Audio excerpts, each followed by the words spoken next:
Tonight, after intense debate and lengthy delays, Canada approves a drug alternative to surgical abortions.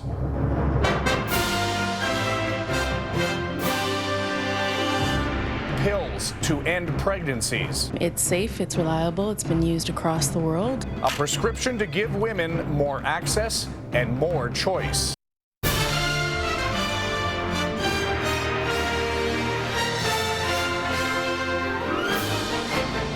CTV National News with Lisa Laflamme. Reporting tonight, Kevin Newman.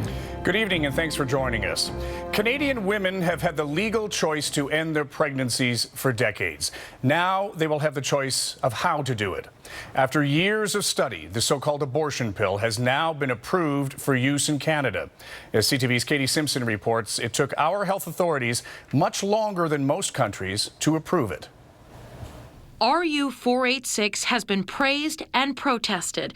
It's already available to women in nearly 60 countries, and starting in January, Canadian women will get access to the drug. For a lot of women, this will be another safe, reliable addition to their options. Marketed under the name Mifegymiso, the two-drug combination must be used within the first 7 weeks of pregnancy.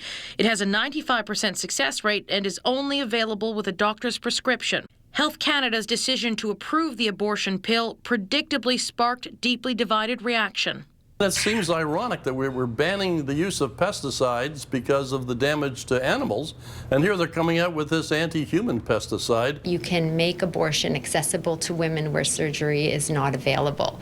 Places like Prince Edward Island, where there are no facilities that perform abortions.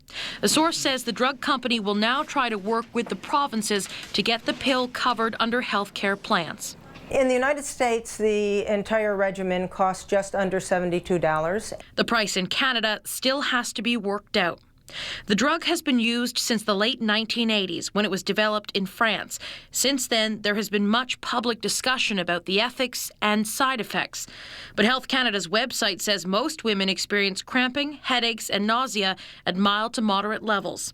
The health minister distanced herself today from Health Canada's decision. I really only have one comment, and that is that the decision does not rest with me. It's out of my hands, and the decision is final.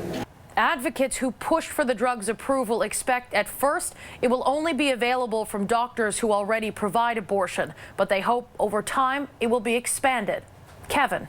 Katie Simpson in Ottawa tonight. Thanks so much, Katie. So let's turn now to our in-house medical consultant, Dr. Marla Shapiro. Marla, what impact will the availability of these pills have on the decisions that women make?